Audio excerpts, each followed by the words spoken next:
Hello learners, welcome back to my channel Aim for BHU. Today we will discuss treasury bills and students इस topic से भी last year paper में 2 questions आए थे। इससे पहले वाली वीडियो में जब हमने कमर्शियल पेपर्स डिस्कस किए थे तो भी मैंने आपको बताया था कि लास्ट ईयर पेपर में इससे भी 2 क्वेश्चंस थे एंड ट्रेजरी बिल्स से भी 2 क्वेश्चंस आए थे लास्ट ईयर पेपर में, जो यानी कि बीकॉम एंट्रेंस 2019 पेपर था। एंड ऑलमोस्ट हर साल इससे भी क्वेश्चंस आते ही हैं स्टूडेंट्स, और ईजी टॉपिक है शायद इसीलिए इससे इतने क्वेश्चंस बनते भी हैं। एंड हम ये भी डिस्कस करेंगे कि लास्ट ईयर पेपर में कौन से क्वेश्चंस आए थे, and along with that we will discuss this particular topic. And if you have any queries just drop them in the comment box, and just to remind, through my channel I am here to help you cover your syllabus and guide you throughout your journey, so stay tuned to my channel for more such videos and let's begin now. So let's firstly see an introduction to what treasury bills are. So these are short term up to 1 year, ठीक है, borrowing instruments of the government of India or by a central authority of any country which enables investors to park their short term surplus funds while reducing their market risk. Okay, तो treasury bills क्या होते हैं? Basically these are short term borrowing instruments, ठीक है, up to 1 year यहाँ पे इसीलिए लिखा है क्योंकि ये शॉर्ट टर्म होता है, ठीक है। और ये जो है हमारी कंट्री की जब आप बात करेंगे तो ये इंस्ट्रूमेंट्स जो है किसके बिहाफ पे इशू किए जाते हैं? गवर्नमेंट ऑफ इंडिया के बिहाफ पे, या किसी और, अगर आप किसी और कंट्री के बारे में बात करेंगे तो वहाँ की सेंट्रल अथॉरिटी जो है उसके बिहाफ पे इनको जो है इशू किया जाता है ट्रेजरी बिल्स को। ये हमेशा गवर्नमेंट या सेंट्रल अथॉरिटी जो है इसके जो फंड रेज होता है बेसिकली वो इसे यूज़ करते हैं, ठीक है। और देखिए यहाँ जो मेंशन है ना, this enables investors to park their short term surplus funds while reducing their market risk. तो ये यहाँ पे क्यों ऐसे मेंशन है while reducing their market risk? क्योंकि ये देखिए गवर्नमेंट बैक सिक्योरिटीज़ होती हैं और इनके साथ जो रिस्क एसोसिएटेड है ना, रिस्क ऑफ लॉस, ये बहुत कम होता है, इसीलिए यहाँ पे रिड्यूसिंग देयर रिस्क यहाँ पे पर्टिकुलर ये मेंशन है। एंड इन्वेस्टर्स जो है ये बिकॉज ये शॉर्ट टर्म बोरोइंग्स होती हैं एंड इनके अमाउंट भी आप छोटे छोटे अमाउंट्स को इन्वेस्ट कर सकते हैं, तो इसके लिए जो इन्वेस्टर्स होते हैं they can easily park their short term surplus, ठीक है, and with least risk involved. Okay, so these are auctioned by Reserve Bank of India, ठीक है, and at regular intervals and issued at a discount to face value, ठीक है। तो ये इसे auction कौन करता है? गवर्नमेंट ऑफ इंडिया के बिहाफ पे रिजर्व बैंक ऑफ इंडिया यानी कि हमारा जो सेंट्रल बैंक है, और ये रेगुलर इंटरवल्स पे जो है आरबीआई इन्हें ऑक्शन करते हैं। और इन्हें इशू कैसे किया जाता है? इनकी जो फेस वैल्यू होती है उससे डिस्काउंट पे इशू होता है, और जब मैच्योरिटी पीरियड आता है तो फेस वैल्यू पे जो है उसे पे ऑफ किया जाता है। तो ये जो डिफरेंस हुआ बेसिकली ये आपका इंटरेस्ट है over the investments. Okay, so the bill market is a sub market of the money market in India. So money market जो इंडियन मनी मार्केट है उसका ये सब मार्केट होता है bill market. And these are, और ये जो bill market है इसमें there are 2 types of bills, namely one is treasury bills and the other one is commercial bills. So while treasury bills or T bills, these are issued by central government, commercial जो bills होते हैं these are issued by financial institutions, ठीक है। So T bills के साथ और क्या advantages हैं? Okay, treasury bills को ही T bills भी बोला जाता है शॉर्ट में स्टूडेंट्स, ठीक है। These have an advantage over the other bills such as zero risk weightage associated with them, ठीक है। They are issued by the government and sovereign papers have zero risk assigned to them, ठीक है। High liquidity because 91 and 36 days are the short term maturities, ठीक है। तो ये highly liquid होते हैं बिकॉज इनकी मैच्योरिटी पीरियड भी बहुत जो है शॉर्ट टर्म के लिए ही होते हैं, ठीक है। तो these are highly liquid and as ये गवर्नमेंट बैक्ड होते हैं तो इनके साथ जो रिस्क एसोसिएटेड है वो भी बहुत ही कम होता है, ठीक है स्टूडेंट्स। तो ओवरऑल ये बहुत ही अच्छी इन्वेस्टमेंट होती है इन्वेस्टर्स के लिए, ठीक है। How do these T bills work, ठीक है। तो हम ये समझ लेते हैं कि ये टी बिल्स वर्क कैसे करते हैं। बेसिकली जो टी बिल्स होते हैं these are issued at a discount to original value and the buyer gets the original value upon the maturity. अभी मैंने आपसे कहा कि जो फेस वैल्यू होती है उससे डिस्काउंट पे इन्हें जो है इशू किया जाता है जब हम परचेज करते हैं। से यहाँ पे देखिए एग्जांपल है कि 100 रुपीज़ में अगर कोई ट्रेजरी बिल की फेस वैल्यू मान लीजिए 100 रुपीज़ है, मैं उसे 95 में परचेज करूँगा तो बिल की जब मैच्योरिटी डेट आएगी ना तो मुझे 100 रुपीज़ का रिटर्न मिलेगा, और जो 5 रुपीज़ दोनों का डिफरेंस है 100 और 95 का, ये मेरा क्या हुआ? Return on investment. Okay, the return on treasury bills depends on liquidity position in the economy, ठीक है। जो ये रिटर्न है ये डिपेंड करता है जो है ओवरऑल इकोनॉमी की जो लिक्विडिटी पोजीशन है उस पर। When there is a liquidity crisis the returns are higher and vice versa. So यहाँ पे जो लिखा हुआ है कि लिक्विडिटी क्राइसिस के टाइम पे रिटर्न्स हायर होते हैं, ऐसा क्यों लिखा हुआ है स्टूडेंट्स? क्योंकि जब भी गवर्नमेंट के पास फंड्स की शॉर्टेज होती है, जितनी ज़्यादा शॉर्टेज रहेगी वो उसी अकॉर्डिंग ज़्यादा से ज़्यादा फंड रेज करना चाहेंगे ना अपने ट्रेजरी बिल्स या अदर जो भी उनकी इन्वेस्टमेंट जो है इंस्ट्रूमेंट्स हैं उससे। तो टी बिल्स पे अगर हम हायर रिटर्न प्रोवाइड करेंगे तभी तो ज़्यादा से ज़्यादा लोगों से सब्सक्राइब करना चाहेंगे। इसीलिए देखिए यहाँ पे मेंशन है कि लिक्विडिटी क्राइसिस के टाइम में रिटर्न्स हायर होते हैं और अदरवाइज जो है रिटर्न्स लोअर भी हो सकते हैं, ठीक है, डिपेंड करता है। Next we have salient features of treasury bills. तो देख लेते हैं कि इसके फीचर्स क्या क्या हैं। First one is form. So T bills are issued either in physical form as a promissory note और dematerialised form by crediting to subsidiary general ledger account, ठीक है, SGL अकाउंट बोलते हैं इसे। सो अगर कोई चाहे तो टी बिल्स को जो फिजिकल फॉर्म यानी कि पेपर के फॉर्म में भी उसे वो इशू करा सकते हैं अपने लिए, अदरवाइज इलेक्ट्रॉनिकली उसे इशू करवाया जा सकता है, ठीक है। इसीलिए यहाँ पे देखिए डीमटेरियलाइज्ड फॉर्म जो लिखा हुआ है इसका यही मतलब है कि आप ट्रेजरी बिल्स को इलेक्ट्रॉनिकली भी जो है सब्सक्राइब कर सकते हैं। और इसके लिए अगर डीमटेरियलाइज्ड फॉर्म में है तो वहाँ पे होता है एक SGL अकाउंट इन्वॉल्व होता है इसमें, सब्सिडरी जनरल लेजर अकाउंट इसको बोलते हैं students. Next we have eligibility. So इसे कौन कौन जो है सब्सक्राइब कर सकता है? इंडिविजुअल्स कर सकते हैं, firms, companies, trust, banks, insurance companies, provident funds, state governments and financial institutions are eligible to invest in treasury bills. So students I think ये जानना भी आपके लिए बहुत इंपॉर्टेंट है कि इस तरह के जो टी बिल्स होते हैं इन्हें कौन कौन सब्सक्राइब कर सकता है, ठीक है। तो individuals, firms, companies, trust, bank, insurance companies, even state government, ठीक है, प्रोविडेंट फंड्स इन्हें जो है सब्सक्राइब कर सकते हैं, फाइनेंशियल इंस्टीट्यूशंस भी सब्सक्राइब कर सकते हैं। तो स्टूडेंट्स कई बार ऐसा होता है कि क्वेश्चंस बनाने के लिए MCQ बेस्ड पैटर्न में क्या किया जा सकता है कि वहाँ पे आपसे क्वेश्चन में पूछ दे who of the following can subscribe to a treasury bills. तो आपके पास तीन ऑप्शन से कह लीजिए कि इंडिविजुअल दे दे, कंपनीज दे दे और state government they they, but the other last option कुछ ऐसा इररिलेवेंट सा दे दे कि इसमें से कौन सा सब्सक्राइब नहीं कर सकता। तो वहाँ पर आपको जो है चूज़ करने के लिए एक पर्टिकुलर से कोई फॉरेन फाइनेंशियल इंस्टीट्यूशन को अगर मेंशन कर दे तो वहाँ आप बता सकते हैं आराम से कि फॉरेन फाइनेंशियल जो इंस्टीट्यूशंस है वो इसे सब्सक्राइब नहीं कर सकते। तो वहाँ पे आप जो है इजीली चूज़ कर पाएंगे। तो इस तरह की जो छोटी छोटी चीज़ें हैं ना, देखिए इनसे क्वेश्चंस बहुत आराम से बन सकते हैं। जैसे मैंने बताया अभी कि एलिजिबिलिटी बेस्ड क्वेश्चंस किस तरह से बनेंगे, और अगर यहाँ पे जो फॉर्म लिखा हुआ है ना इससे भी क्वेश्चंस बन सकते हैं कि ट्रेजरी बिल्स को किस किस फॉर्म में इशू किया जा सकता है। तो एक दे देगी फिजिकल फॉर्म में, एक दे दे ऑप्शन की डीमटेरियलाइज्ड फॉर्म में, और सी लिख दे कि both A and B, and D लिख दे कि नन ऑफ दी अबव। तो आप जो है सी को ऑप्शन वहाँ पे टिक करेंगे एज सिर्फ फिजिकल फॉर्म में या सिर्फ डीमटेरियलाइज्ड फॉर्म में नहीं होता है। तो ए और बी में अगर ये मेंशन हो कि A is saying that, option number A is saying that कि फिजिकल फॉर्म में जो है कर सकते हैं इशू, या फिर ऑप्शन बी में ये मेंशन हो कि डीमटेरियलाइज्ड फॉर्म में कर सकते हैं। तो अगर सी में ये मेंशन है ऑप्शन सी में से कि B and C, A and B दोनों, ठीक है, तो वहाँ पे आप A and B both choose कीजिएगा क्योंकि दोनों ही फॉर्म में इसको जो है इशू किया जा सकता है, दोनों में से किसी एक फॉर्म में। तो ए और बी अगर रहेगा तो वहाँ आप चूज़ कर सकते हैं। तो ये स्टूडेंट्स मैं बेसिकली आपको एक आइडिया दे रही हूँ कि इस तरह से क्वेश्चंस बन सकते हैं। तो क्या क्या आपको मतलब ध्यान रखना ज़रूरी है, ठीक है। Next feature we have its minimum bid. So the minimum amount of the bid is 25,000 and it multiplies thereof, ठीक है। तो जो मिनिमम बिड अमाउंट है वो 25,000 का है, और अगर आप उससे ज़्यादा बढ़ाना चाहते हैं तो आपको 25,000 के मल्टीपल्स में ही इन्वेस्ट करना होगा। ऐसा नहीं कि आप 25,000 प्लस 5,000 सोच रहे हो, ऐसा नहीं। 25,000 देन 50 देन इसी तरह से मल्टीप्लाई होता जाता है वो, ठीक है।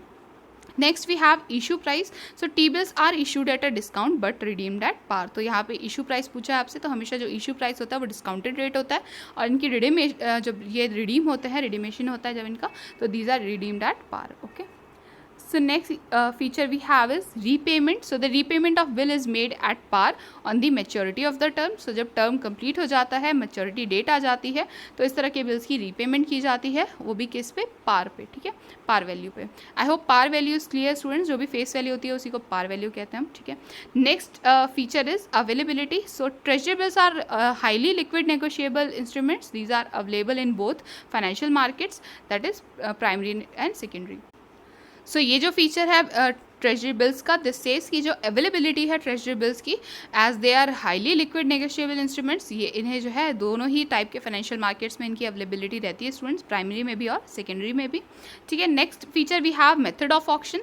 तो इसमें क्या है कि uniform price auction method for 91 days T bills, whereas multiple price auction method for 364 days T bills. So यहाँ पे जो डेज के साथ टी बिल्स मेंशन है स्टूडेंट्स, ये आपको फर्दर स्लाइड्स में जो है क्लियर भी हो जाएगा। ये basically types of treasury bills हैं जिन्हें हम फर्दर स्लाइड्स में डिस्कस करने वाले हैं, तो आप उसके लिए बिल्कुल भी बॉदर मत कीजिए, अभी मैं बताऊंगी आपको। ठीक है, तो यहाँ पे मेथड ऑफ ऑक्शन आपसे जो पूछ रहे हैं कि, तो इसके लिए यहाँ पे देखिए मेंशन है ना कि जो 91 डेज़ वाले टी बिल्स होते हैं इनके लिए एक यूनिफॉर्म प्राइस ऑक्शन मेथड होता है, बट जो 365 डेज़ वाले हैं इनके लिए मल्टीपल प्राइस ऑक्शन यूज़ होता है। ठीक है, next comes day count. So the day count is 364 days, ठीक है, in a year for treasury bills. So treasury bills के लिए 364 डेज़ को काउंट किया जाता है किसी भी ट्रेजरी बिल में।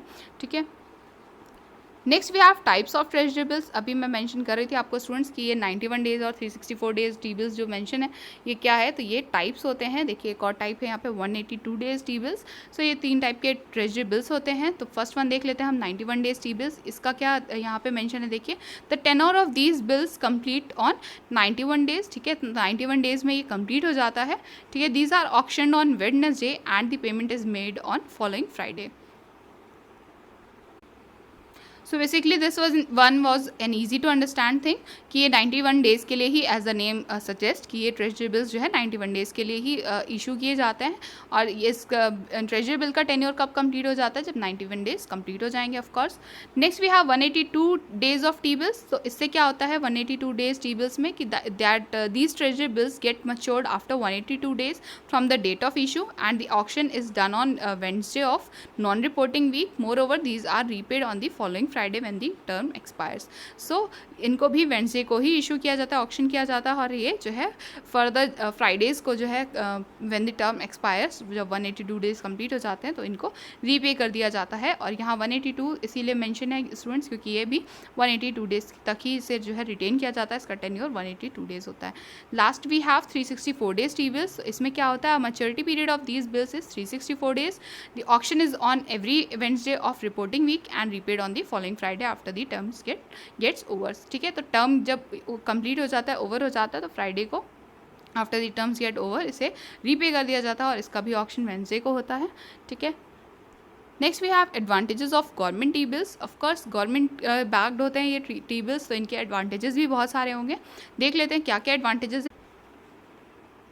So the first advantage here says that it's a risk-free instrument. Okay, so T-bills are one of the most popular short-term government schemes issued by RBI and are backed by the central government. So ये central government के backed instruments हैं जिन्हें government के behalf पे issue कौन करता है, RBI issue करता है। So students यहाँ पे मैं ये भी mention कर दूँ कि 2019 जो आपका BHU BCom entrance conduct हुआ था उसमें question number 27 अगर आपको मिले तो देखिएगा आप कि उसमें treasury bills are issued on the behalf of central government by करके ऑप्शन था, और उसमें जो है ऑप्शन एक था कि रिजर्व बैंक ऑफ इंडिया। तो आप इजीली उसे जो है रिलेट कर सकते हैं कि गवर्नमेंट के बिहाफ पे ट्रेजरी बिल्स को कौन इशू करता है, तो वो है reserve bank of India. Okay, and another question was regarding कि जो ट्रेजरी बिल्स होते हैं वो these are backed by whom, ऐसे करके। तो आपके पास ऑप्शंस में सेंट्रल गवर्नमेंट था, वहाँ पे थर्ड ऑप्शन था शायद, तो वहाँ पे सेंट्रल गवर्नमेंट करेक्ट ऑप्शन होगा। तो यही दो क्वेश्चन थे स्टूडेंट्स जो 2019 के क्वेश्चन पेपर में आए थे। हम अलग से जो है लास्ट ईयर पेपर्स को डिस्कस करते जाएंगे कि कौन कौन से क्वेश्चन पेपर में कौन से क्वेश्चंस आए थे। जैसे कि ये बिजनेस फाइनेंस के सारे टॉपिक्स हैं ना, तो एक बार हम एक सीरीज़ में सिर्फ बिजनेस फाइनेंस से related last year question papers को डिस्कस करेंगे। अप टू 2013 के जो जितने भी पेपर्स हैं वो हैं मेरे पास, हम उन्हें जो है अपकमिंग वीडियोज़ में उनको भी डिस्कस करेंगे। सो फिलहाल ये देख लेते हैं कि एडवांटेजेस क्या क्या हैं इन ट्रेजरी बिल्स के। तो these are one of the most popular short term government schemes issued by the RBI and are backed by the central government. So treasury bills को हमेशा these are backed by the central government, और issue कौन करता है central government के behalf पे, RBI. Such tools act as a liability to the Indian government as they need to be repaid within the stipulated date. और इस तरह के जो tools हैं ये इंडियन गवर्नमेंट के लिए क्या है, liability है, बिकॉज उनको रीपे करना होगा जैसे ही मैच्योरिटी पीरियड के कंप्लीट होते ही। ठीक है, Hence, individuals enjoy comprehensive security on the total funds invested as they are backed by the highest authority of the country and have to be paid even during an economic crisis. So, जो individuals हैं basically जो investors होते हैं they enjoy a comprehensive security, और इसलिए यहाँ पे देखिए comprehensive security लिखा है because the risk associated is least, ठीक है, negligible risk है इसमें, because these are backed by the highest authority in the country. Yes, of course हमारी गवर्नमेंट से ज़्यादा जो है हाईएस्ट अथॉरिटी कौन होगा, तो ये गवर्नमेंट बैक्ड है बिकॉज, तो ये तो कन्फर्म है दैट कि मैच्योरिटी डेट आने पे अगर से कि गवर्नमेंट हमारी जो है इकोनॉमिक क्राइसिस भी झेल रही होगी ना तो भी इसे रीपे करेगी ही करेगी, ठीक है। तो ये यहाँ पे एक बहुत ही स्ट्रॉन्ग एडवांटेज है आई विल से कि ट्रेजरी बिल्स के साथ जो है रिस्क फ्री है होते हैं, ये कोई रिस्क ऐसा जो है एसोसिएटेड नहीं होता, रिस्क ऑफ लॉस नहीं होता है इसमें बहुत ज़्यादा, ठीक है। Next advantage we have it's about its liquidity. So as stated above, a government treasury bill is issued as a short term fundraising tool for the government and has the highest maturity period of 364 days. 364 days जो है 1 year के ही equal आप बोल सकते हैं students. तो कोई भी चीज़ जो 1 ईयर से लेस की होती है वो ऑफकोर्स हम उसे शॉर्ट टर्म जो है हमेशा डिनोट करते हैं, शॉर्ट टर्म बोलते हैं। तो ये भी एक short term fund raising tool है, ठीक है, और इसलिए इसकी लिक्विडिटी कितनी क्या है हायर होगी ऑफकोर्स, क्योंकि ये शॉर्ट टर्म है, it can be converted into this instrument can be converted into cash within an year, ठीक है। तो individuals looking to generate short term gains through secure investments can choose to park their funds in such securities also such as G. सो ये उनके लिए better है जो individuals who are looking to generate short term gains, ठीक है, जो secure investments करके शॉर्ट टर्म गेन्स को जो है जनरेट करना चाहते हैं। They can choose to invest their funds in such securities and also such government securities can be resold in the secondary market thereby allowing individuals to convert their holding into cash during emergencies. तो ऐसी जो government securities होती हैं basically, जो यहाँ पे देखिए students ये शॉर्ट फॉर्म में मैंने टाइप किया तो वो वैसे ही रह गया है। तो ये गवर्नमेंट सिक्योरिटीज़ है, जो जी सेक्शन यहाँ पे उस तरह से लिखा हुआ है, तो ये गवर्नमेंट सिक्योरिटीज़ है, ठीक है। Such government securities can be resold in the secondary market, ठीक है। तो इस तरह की गवर्नमेंट सिक्योरिटीज़ जो है इन्हें जो है सेकेंडरी मार्केट में रीसेल भी किया जा सकता है, और इससे क्या है जो इंडिविजुअल्स हैं अगर उनको कोई इमरजेंसी है, कोई फंड की शॉर्टेज हो रही है तो वो इंस्टेंटली जो है इसे सेल आउट करके अपने लिए जो है कैश अरेंज कर सकते हैं किसी तरह की इमरजेंसी आने पर, ठीक है। तो ये these are highly liquid. Next we have non competitive bidding. ये क्या होता है स्टूडेंट्स, ये कैसी एडवांटेज है देख लेते हैं। तो treasury bills are auction by the RBI every week through the non-competitive bidding, thereby allowing retail and small-scale investors to partake in such bids without having to quote the yield or price, ठीक है। It increases the exposure of immature investors to the government securities market and thereby creating higher cash flow to the capital market.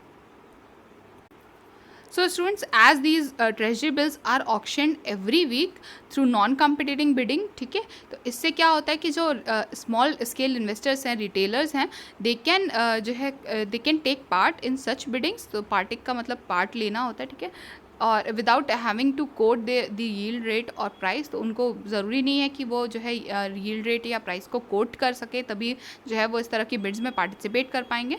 इससे क्या होता है कि non competitive bidding के through जो immature जो इन्वेस्टर्स होते हैं, यानी कि जो न्यूली जो है इन्वेस्टमेंट्स उन्होंने स्टार्ट किया है नया, तो उनके लिए क्या होता है कि they get enough of exposure regarding the government securities market. और इससे क्या होता है कि कैपिटल मार्केट में कैश फ्लो जो है इंक्रीज करता है। So this is another advantage related to treasury bills. Next we have limitations of treasury bills. Of course हर एक चीज़ की लिमिटेशन ज़रूर होती है जो भी एडवांटेजेस के साथ आते हैं। तो यहाँ पे भी है लिमिटेशंस, देख लेते हैं क्या क्या। The primary disadvantage of government treasury securities is that they are known to generate relatively lower returns when compared to standard stock market investment tools. Treasury bills are zero coupon securities issued at a discount to investors. So students, जितने भी treasury bills होते हैं अगर आप उनको जो है standard stock market investment tools से compare करेंगे तो आप ये देखेंगे कि treasury bills जो है lower return आपको provide करते हैं in comparison to जो standard stock market investment tools हैं उनके comparison में अगर आप देखेंगे तो यहाँ पे जो ये इसकी बेसिक जो प्राइमरी डिसएडवांटेजेस है वो यही है that it provides a lower return in comparison to other tools, ठीक है। और इसीलिए आप कह सकते हैं कि जो टोटल रिटर्न्स जो जनरेट होते हैं इस तरह की इन्वेस्टमेंट से, these remain constant through out the tenure of bond irrespective of economic conditions and. So students, जो टोटल रिटर्न होता है ना that is generated through out the tenure of bond, वो कांस्टेंट ही रहता है irrespective of the economic conditions या फिर business cycle fluctuations भी जो है इसे अफेक्ट नहीं करते। यानी कि अगर अच्छी इकोनॉमिक कंडीशंस भी हैं, गवर्नमेंट की कोई क्राइसिस फेस नहीं कर रही है, बिजनेस साइकिल फ्लक्चुएशंस में भी जो है स्टेबिलिटी है, इतनी फ्लक्चुएशंस ना भी हों, तो भी जो रिटर्न होता है ना इट रिमेन्स कांस्टेंट, ठीक है, वो बढ़ता नहीं है स्टूडेंट्स। तो ये भी एक इसके साथ this is also included as a limitation with this, and it comes in contrast to the stock market wherein market variation heavily influence returns generated by both equity and debt tools, ठीक है। सो ये जो stock market tools होते हैं basically ये उनके साथ contrasting nature होता है बेसिकली इन ट्रेजरी बिल्स का उनके साथ अगर आप कंपेयर करेंगे तो, क्योंकि मार्केट वेरिएशन से जो है स्टॉक मार्केट बहुत जल्दी अफेक्ट होता है, it have a high influence over this. फिर चाहे वो इक्विटी हो या डेट टूल्स हो, उनके जो रिटर्न्स जनरेट होते हैं उन पे जो है बैडली अफेक्ट करता है, हैवीली अफेक्ट करता है अगर कोई भी किसी भी तरह का मार्केट वेरिएशन है वहाँ पे। बट ट्रेजरी बिल्स के साथ सिनेरियो बिल्कुल ही कंट्रास्ट है, ठीक है। यहाँ पे ऐसा कुछ नहीं होता कि मार्केट वेरिएशंस की वजह से उस पर कोई अफेक्ट आए, ठीक है। Consequently in the event of an upswing in the stock market the yield rate is of associated tool is significantly higher than the capital gains generated through government securities investments, ठीक है। तो so students, as a result क्या होता है कि अगर कोई upswing है आपके स्टॉक मार्केट में, यानी कि stock market is going higher, तो उससे क्या होता है कि जो भी यील्ड रेट होता है एसोसिएटेड टूल्स का बेसिकली वो हायर रहेगा। अगर आप कंपेयर करेंगे कि जो कैपिटल गेंस आपके गवर्नमेंट सिक्योरिटी इन्वेस्टमेंट से जनरेट हो रहे हैं उससे हायर होता है। यानी कि अगर मार्केट में बूम है, अपस्विंग है, तो उसकी वजह से जो अदर टूल्स होते हैं they generate a higher return, but अगर आप कैपिटल गेंस जो कि गवर्नमेंट सिक्योरिटी से जनरेट हो रहे हैं उन्हें कंपेयर करेंगे तो वो रिलेटिवली लो होते हैं। तो ये एक लिमिटेशन है ट्रेजरी बिल्स की, of course. So students, this is all for today. I hope the topic was clear to you. And students, as I upload videos daily and there are many more videos to come, so subscribe now if you haven't subscribed yet. And please convey your doubts in the comment box or through email. You can find my mail ID in the description box. Stay tuned to my channel. और अगर आपको BHU BCom entrance से related किसी भी topic में कोई भी confusion हो तो mention that in the comment box. I will include them as well. Stay home, stay safe. Like the video, share it with your friends, and subscribe to my channel. And do not forget to hit the bell icon so you never miss any update from my channel. Happy learning, students.